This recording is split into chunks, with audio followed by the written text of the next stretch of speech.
Nyo Pak Gup, jangan bersekongkol. Nyo yang jauh beklam. Nyo musabo hana yang jelah. Nyo normatif andumo. Ipan jera yang tahu Aceh nyo. Lo hana sepakat no. Nyo pimpinan, jangan ada coba-coba yang ingin mempola DPR Aceh. Nyo ilua kan tu yo pimpinan. Nyo DPR sakan ibdo. Nyo DPR sakan ibdo ule yang andumo. Ya tu pola. Pio pimpinan ke hana sepakat kan. Peng osusnya pemprang pimpinan. Nyoka berulang kali dong sampaikan. Peng osusnya pemprang. Bukan untuk beli mobil dinas teman-teman. Bukan untuk membeli mobil dinas kepala SKSKP ayan.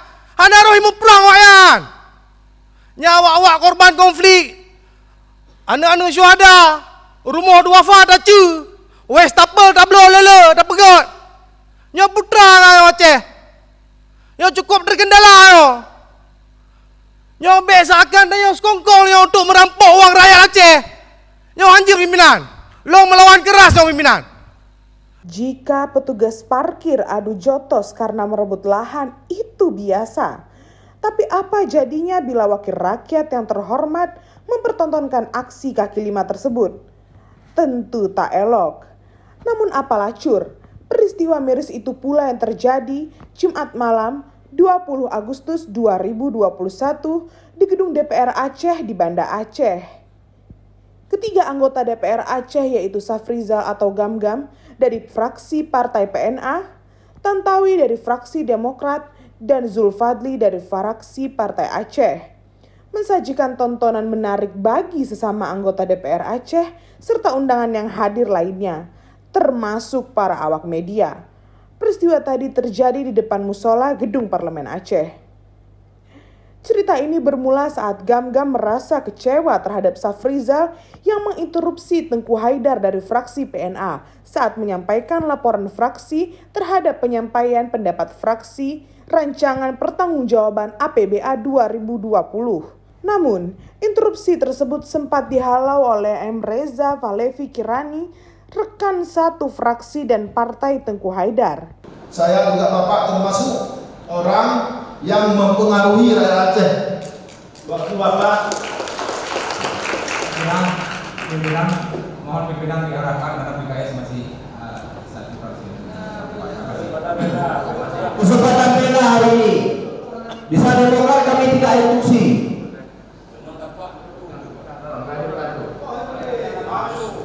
Saya Bapak juga ikut bersalah. Saya masuk ketua tim Bapak dulu. Ketua tim untuk memenangkan Bapak. Persoalan rupanya tak selesai di ruang sidang paripurna. Saat sidang diskors pimpinan DPR Aceh Dahlan Jamaluddin, Gam-Gam menyapa Tantawi. Secara bersamaan di tempat kejadian perkara, ada sejumlah anggota DPR Aceh lain, salah satunya Zulfadli dari fraksi Partai Aceh. Tiba-tiba, entah bagaimana ceritanya berlanjut hingga mereka pun beradu jotos. Begitupun peristiwa ini, malam itu juga berakhir dengan damai. Sehari sebelumnya, Irfan Syah, anggota DPR Aceh dari fraksi Partai Aceh juga sempat tersulut emosi saat memberi tanggapan terhadap laporan Gubernur Aceh Nova Iriansyah. Dia menyobek laporan Gubernur Aceh karena dinilai tidak sesuai dengan kenyataan yang ada. Irfan Syah melakukan protes terhadap pemerintah Aceh yang tidak menjalankan dan menggunakan anggaran daerah atau APBA, khususnya dana otonomi khusus atau OTSUS secara kebutuhan masyarakat.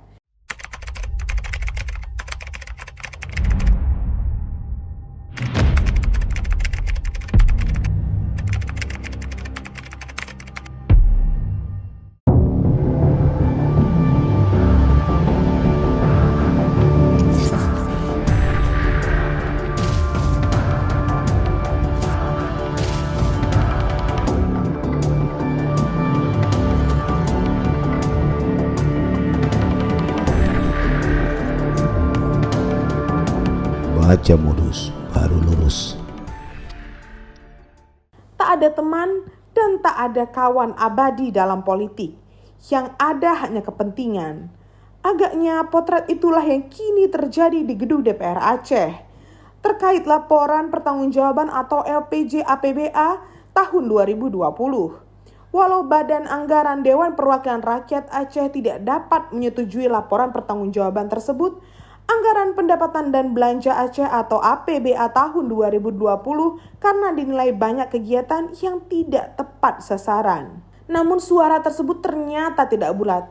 Lihatlah, ada 5 fraksi yang menolak, yaitu Partai Aceh, Partai Gerindra, Partai Persatuan Pembangunan atau P3, Partai Golkar, serta Partai Nanggro Aceh atau PNA. Maka, fraksi Partai Aceh menyatakan sikap menolak. Sekali lagi saya ulangi.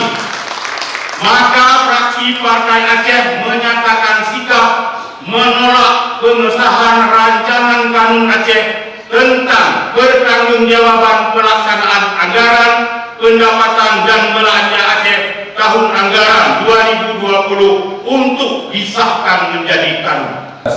Dengan mengucapkan Bismillahirrahmanirrahim, seraya mohon petunjuk dari Allah Subhanahu wa Ta'ala, fraksi Partai Persatuan Pembangunan DPR Aceh menyatakan menolak rancangan kanun Aceh tentang pertanggungjawaban pelaksanaan APBA tahun 2020 untuk ditetapkan menjadi kanun Aceh. Berdasarkan uraian dan penjelasan di atas, maka dengan ini fraksi Partai Gerindra DPR Aceh belum dapat menyepakati rancangan kanun Aceh tentang pertanggungjawaban pelaksanaan anggaran pendapatan dan belanja Aceh tahun anggaran 2020. Dengan mengucapkan Bismillahirrahmanirrahim, kami dari fraksi Partai Nanggro Aceh menyatakan dengan ini tidak dapat menyetujui rancangan kanun Aceh tentang pertanggungjawaban pelaksanaan anggaran pendapatan dan belanja Aceh APBA tahun anggaran 2020. 2. Fraksi Partai Golkar DPR Aceh dengan ini memutuskan belum dapat menerima rancangan kanun Aceh terhadap pertanggungjawaban pelaksanaan anggaran pendapatan dan belanja Aceh tahun anggaran 2020. Sebaliknya, ada 4 fraksi yang menerima keputusan tersebut, yaitu Partai Demokrat, PAN, PKS, dan PKB atau PDA. Dengan mengucapkan Bismillahirrahmanirrahim, fraksi kami, fraksi Partai Amanat Nasional, dapat menerima rancangan kanun Aceh tentang pertanggungjawaban pelaksanaan APBA tahun anggaran 2020 untuk ditetapkan menjadi kanun Aceh tentang pertanggungjawaban pelaksanaan APBA tahun anggaran 2020. Dengan mengucapkan Bismillahirrahmanirrahim, seraya memohon perlindungan dan petunjuk Allah Subhanahu wa Ta'ala, fraksi PKS DPR Aceh menyatakan menerima rancangan kanun pertanggungjawaban anggaran pendapatan dan belanja Aceh tahun anggaran 2020 untuk ditetapkan menjadi kanun sesuai dengan ketentuan yang berlaku. Menariknya, PAN dan PKS yang sebelumnya berada dalam gerbong koalisi Aceh Bermartabat atau KAB yang dimotori oleh Partai Aceh ini kali ini justru menyeberang dan ikut mendukung kepemimpinan Gubernur Aceh Nova Iriansyah. Di sisi lain, Partai Persatuan Pembangunan atau P3 yang sebelumnya menjadi partai pendukung pemerintahan Nova Iriansyah kali ini justru memilih untuk menyeberang. Hengkelnya PAN dan PKS dari KAB serta merapatnya P3 memang menarik perhatian berbagai kalangan. Maklum saja, disebut-sebut PAN dan PKS semakin mesra dengan kepemimpinan Nova Iriansyah karena ada deal yang diharapkan. Sebaliknya, P3 justru kecewa karena diduga Nova Iriansyah tak memiliki komitmen dalam merealisasikan berbagai janji manisnya itu. Nah, kenyataan ini semakin mensahihkan bahwa KAB semakin dekat dengan jurang perpecahan.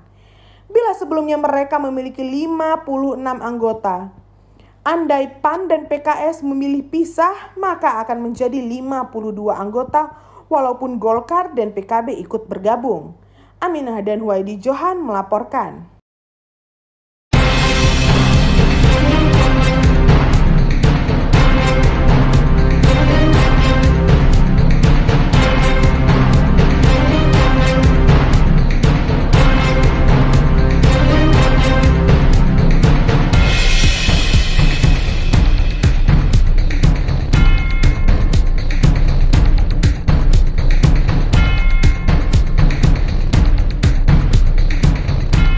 Cabang olahraga atletik Aceh siap berlaga di arena PON 20 2021 Papua. Cabur ini meloloskan 2 atletnya yang turun di nomor 100 meter atas nama Burhan Wardani dan nomor 400 meter atas nama Fuad Ramadan. Pelatih atletik PON Aceh Firman Fahrudin mengaku anak asuhnya sudah siap fisik, mental, dan teknik untuk memberi yang terbaik bagi Aceh pada perhelatan akbar olahraga di tanah air. Alhamdulillah untuk sekarang proses kita masih berjalan dengan baik karena proses kita dari awal memang sudah baik, cukup didukung dari KONI juga. Makanya perjalanan kita untuk latihan proses dari dasar sampai persiapan pra kompetisi cukup baik. Kemudian Pak, berapa lama sudah latihan dilaksanakan? Kita kalau untuk latihan sudah cukup lama peladaannya ya. Udah dari tahun 2016 setelah PON sampai sekarang. Tapi kalau untuk yang Burhan Wardani ini dari tahun 2020 sampai dengan sekarang. Kemudian apa keunggulan kita Pak, tim lari Aceh? Alhamdulillah kita keunggulan kita punya juara PON tahun lalu, Fuad Ramadan. Kebetulan beliau juga masuk dan masih difavoritkan untuk menjadi juara. Dan kita juga punya pelari 100 meter Burhan Wardani yang insya Allah juga akan menyumbangkan medali semaksimal. Alhamdulillah selama ini tidak ada kendala karena kebutuhan semua sudah didukung sama KONI, diserahkan seluruhnya ke pelatih. Kita lawan terberat untuk 100 meter itu ada Lalu Muhammad Zohri dari NTB. Kalau 400 meter itu Halamuan dari Jawa Barat. Hanya selisih dengan Fuad Ramadan waktu prapon 0,001. Insya Allah di nomor 400 meter atas nama Fuad Ramadan, insya Allah intinya kita berdoa, meminta berdoa semua kepada masyarakat Aceh agar Fuad Ramadan bisa mempertahankan juaranya tahun ini. Kita kebetulan yang lolos untuk limit PON ya, itu 2 kelas saja, di nomor 100 meter dengan di nomor 400 meter putra.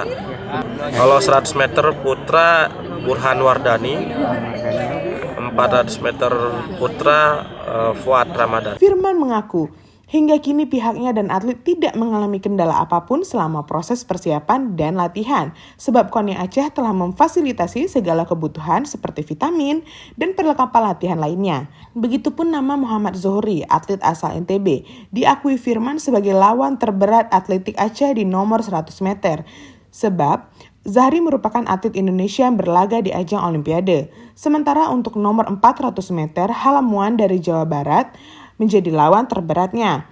Namun diakui Firman, anak asuhnya itu tetap memiliki peluang mendapatkan emas di nomor 400 meter.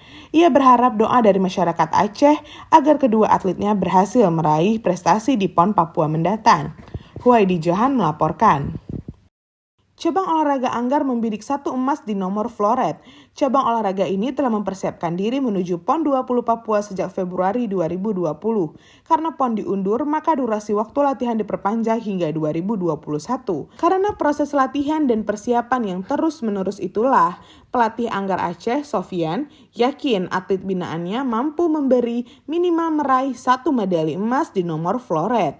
Ini sesuai dengan target minimal yang diberikan KONI Aceh. Dia mengaku sejauh ini tidak ada kendala maupun tantangan apapun selama latihan, sebab semua berjalan sesuai dengan rencana. Kalau menuju persiapan kita sudah mau jalan 2 tahun, terhitung dari Februari 2020. Karena berhubung PON akan diundur, maka kita menyambung lagi ke 2021. Jadi terhitung di 2021 terhitung tanggal 1 Februari. Proses persiapannya ya insya Allah ya seperti biasa dalam dikata ya latihan yang kontinu,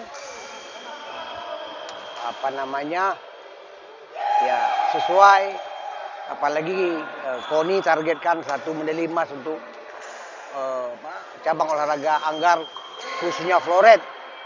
Jadi kami berusaha semaksimal mungkin sekuat tenaga untuk tercapai apa yang kau inginkan dari Anggar.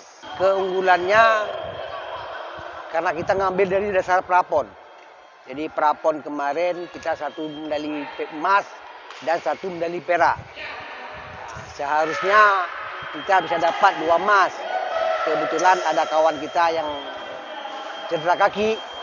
Nah, jadi maka kita bisa dapat perak. Untuk sementara kayaknya atlet kita sudah fit semua. Ya, sudah fit semua, sudah prima semua. Sudah siap tanding mereka. Jadi dari sekarang kami bina bagaimana caranya supaya dia di hari H-nya lebih siap lagi untuk mengikuti kejuaraan di PON di Papua. Sampai saat ini insya Allah belum ada kendala satu apapun. Semua lancar-lancar saja. Baik juga anak-anak, tidak ada keluhan, tidak ada masalah. Insya Allah seperti mulusnya latihan, begitu juga mulusnya keberhasilan kita di PON Papua. Kalau lawan terberat, kemarin kalau di perorangan, ini berdasarkan pengalaman di Prapon. DKI, itu di perorangan DKI dan Riau. Kalau beregu, mungkin Riau lebih berat. Ya, lebih berat. Karena kemarin kita di finalnya untuk merebut juara 1 itu dengan Riau. Jadi, insya Allah, pertama saya penuhi apa yang ditargetkan oleh KONI. Insya Allah kita doain, semoga Allah mengabulkan.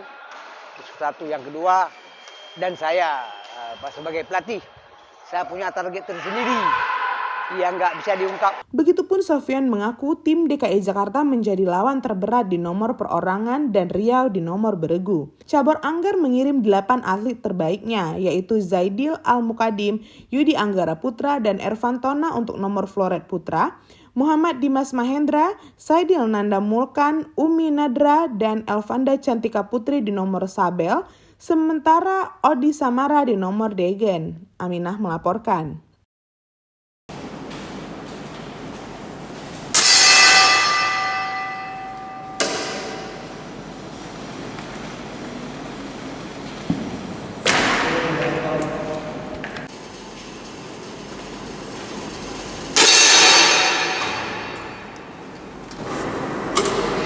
Kalau untuk persiapan atlet Peladda PON cabang menembaknya sudah dilaksanakan sejak tahun 2020 kemarin itu. Tahun 2020 kemarin karena kan memang pelaksanaan PON itu ditunda ke 2021 sehingga sudah berjalan hampir 2 tahun, persiapan atlet Peladda. Durasi waktu 2 tahun untuk latihan membuat Amar Ma'ruf, pelatih menembak asal Aceh di PON 20 2021 Papua, optimis bisa meraih medali emas. Alasannya, atlet menembak Aceh Sultanul Aulia Ma'ruf dan Husnul Huwa Nadila telah matang dalam segi persiapan fisik, teknik, dan mental. Ini merupakan program latihan yang dilaksanakan pengurus provinsi atau Pengprov Perbakin Aceh selama ini. Itu sebabnya Amar Ma'ruf mengaku tidak mendapat banyak kendala selama latihan berlangsung. Namun diakui Amar, lawan terberat atletnya adalah diri mereka sendiri. Karena itu, peluang untuk mendapatkan medali emas diprediksi Amar sudah mencapai 85%.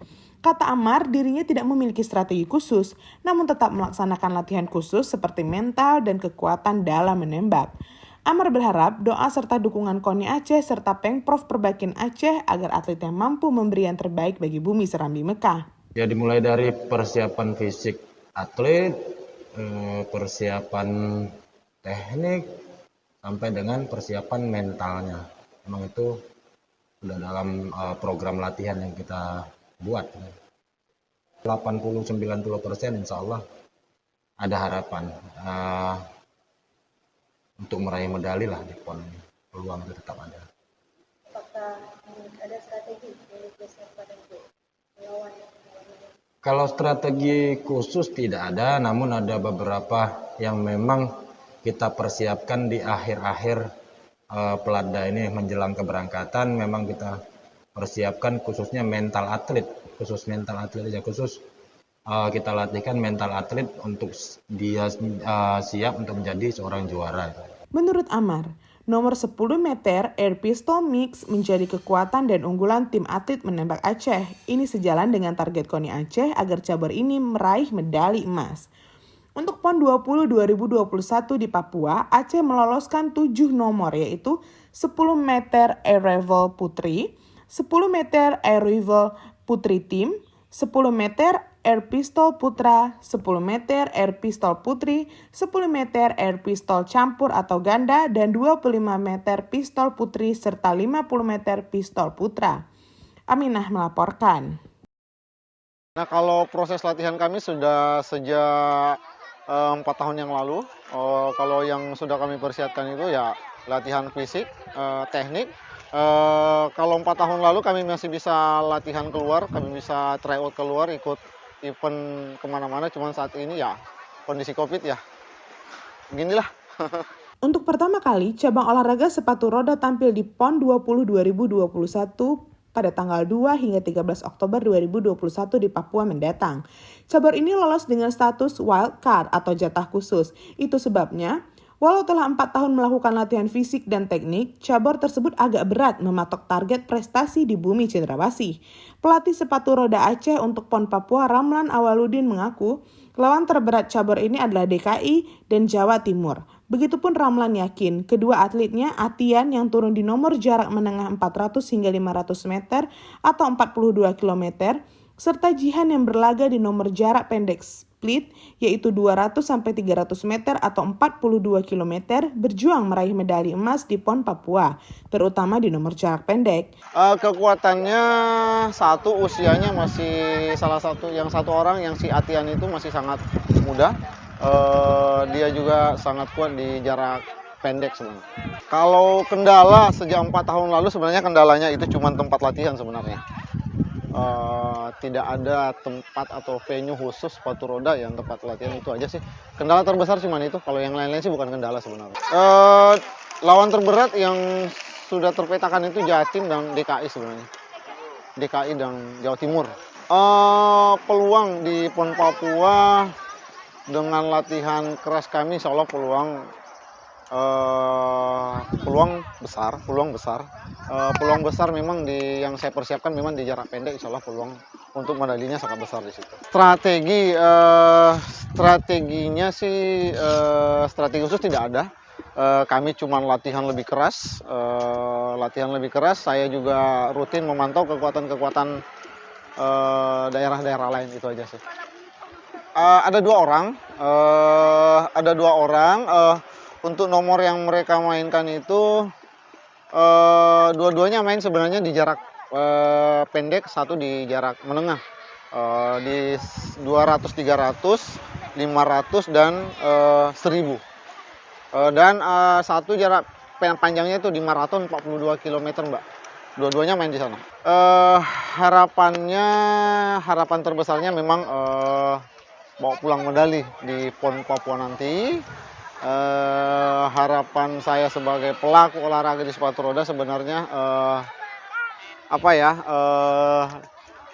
kami apalagi anak-anak ini cuman mungkin lebih mendapat perhatian dari pemerintah sih sebenarnya. Itu aja. Menurut Ramlan, walau atlet sepatu roda Aceh masih muda, namun memiliki peluang prestasi di nomor jarak pendek. Hanya saja olahraga ini masih terkendala karena tidak ada tempat latihan khusus bagi atlet sepatu roda di Aceh, khususnya di Banda Aceh. Saat ini pihaknya terus melakukan strategi latihan lebih keras dan rutin, termasuk memantau kekuatan lawan dari luar Aceh. Aminah melaporkan.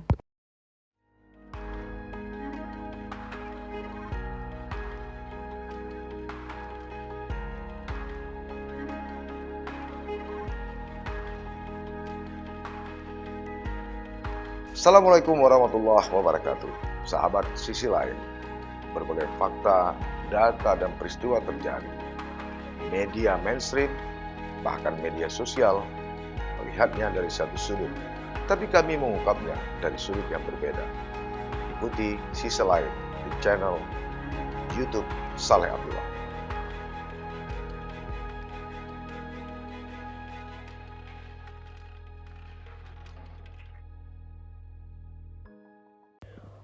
Untung tak dapat diraih, malang tak dapat ditolak. Agaknya pepatah inilah yang sedang dialami selebgram Aceh Herlin Kenza. Di tengah popularitasnya yang sedang memuncak, dia justru tersandung kerikil kecil. Herlin terpaksa berurusan dengan aparat kepolisian Polres Lok Sumawe. Diduga, dia melakukan pelanggaran hukum sehingga ditetapkan sebagai tersangka dalam kasus kerumunan saat mempromosikan sebuah toko di kota Lok Sumawe, Provinsi Aceh. Selain Herlin, pemilik toko berinisial KS juga dijadikan sebagai tersangka. Meski begitu, polisi tidak menahan Herlin Kenza. Pertimbangannya adalah karena ancaman kurungannya hanya 1 tahun. Herlin maupun KS dijerat dengan pasal 93 Undang-Undang Republik Indonesia tentang karantina kesehatan. Isinya, setiap orang yang tidak mematuhi penyelenggaraan kekarantinaan kesehatan sebagaimana dimaksud dalam pasal 9 ayat 1 dan atau menghalang-halangi penyelenggaraan kekarantinaan kesehatan sehingga menyebabkan kedaruratan kesehatan masyarakat dipidana dengan penjara paling lama 1 tahun dan atau pidana denda paling banyak 100 juta rupiah. Selain itu, Undang-Undang Nomor 6 Tahun 2019 Pasal 55 KUHP. Lantas, bagaimana kondisi Herlin Kenza saat ini? Sang kuasa hukum Razman Arif Nasution menyebutkan bahwa Herlin dalam keadaan baik-baik saja. Sejauh ini Herlin memang tidak ditahan, Bang ya? Tidak. Menurut Abang sebagai lawyer, apakah memang tuduhan itu pantas diberikan kepada Herlin? Seharusnya dia sebagai korban. Sebagai korban, Bang ya? Oke. Iya, Bang. Sejauh ini persiapannya untuk pengacaranya berapa orang, Bang, selain Abang? Oh, saya ada tim lawyer dan law firm yang ada di Lok Sumawe juga ada 2 orang bantu nanti. Jadi Herlinnya nggak ada apa-apa, share-share aja.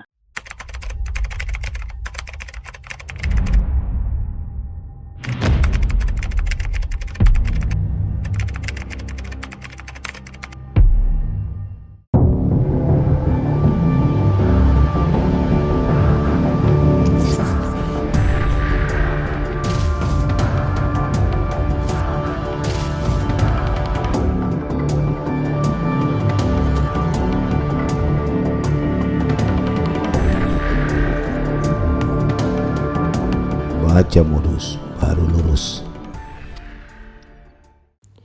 Di tengah gencarnya tim Pansus DPR Aceh bekerja terkait LHP BPKRI tahun anggaran 2020 yang hingga kini belum reda dengan berbagai temuan miris dan ironis. Ternyata, sosok Yunita Arafah atau akrab disapa Yuyun ini bisa juga menjadi pelipur lara bagi rakyat Aceh. Di tengah himpitan ekonomi yang kian mendera akibat wabah COVID-19 yang tak pernah diketahui kapan akan berakhir. Simaklah kehadiran istri kedua Gubernur Aceh Nova Iriansah itu ternyata ikut memberi warna bagi kasanah sosial rakyat Aceh saat ini.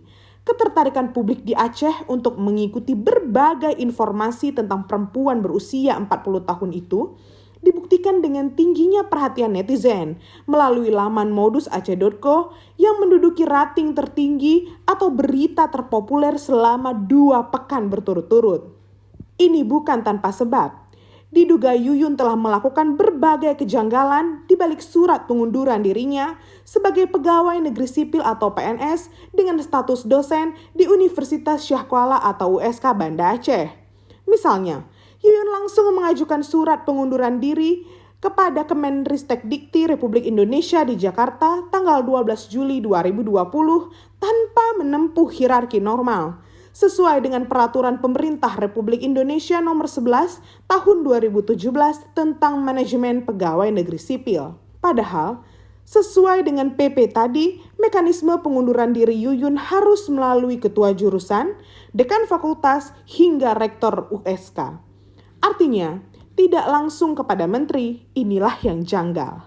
Menariknya, walau surat pengunduran diri itu sudah berjalan 1 tahun lebih, namun sebagai atasan langsung, Rektor USK, Profesor Dr. Insinyur Samsul Rizal MN mengaku belum mendapat konfirmasi apapun dari Kemenristek Dikti Republik Indonesia. Yuyun pun tak pernah menghadap dan melapor kepada dirinya. Patut diduga, surat pengunduran diri yang disampaikan Yuyun hanya sebatas intrik untuk mengelabui rakyat Aceh serta tim PP 10 yang dibentuk Rektor USK terkait statusnya sebagai istri kedua.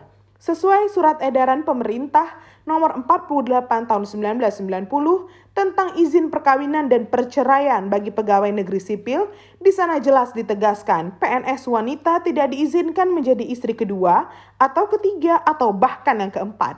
Artinya, jika Yuyun seorang istri kedua atau ketiga atau bahkan keempat, maka tidak perlu mendaftar sebagai pegawai negeri sipil. Selain itu, ada peraturan pemerintah nomor 45 tahun 1990 tentang perubahan atas peraturan pemerintah nomor 10 tahun 1983 tentang izin perkawinan dan perceraian bagi pegawai negeri sipil. Kejanggalan lain yang kami temukan, materai yang tertera pada surat pengunduran ini pun berbeda, yaitu edisi tahun 2021.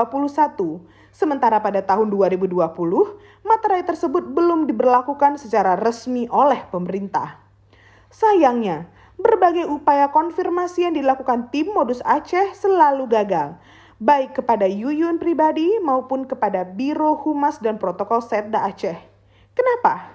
Jujur sajalah.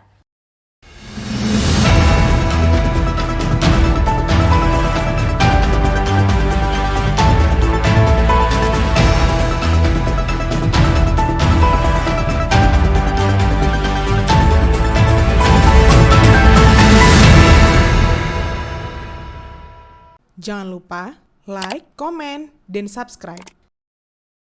Serta aktifkan lonceng notifikasi.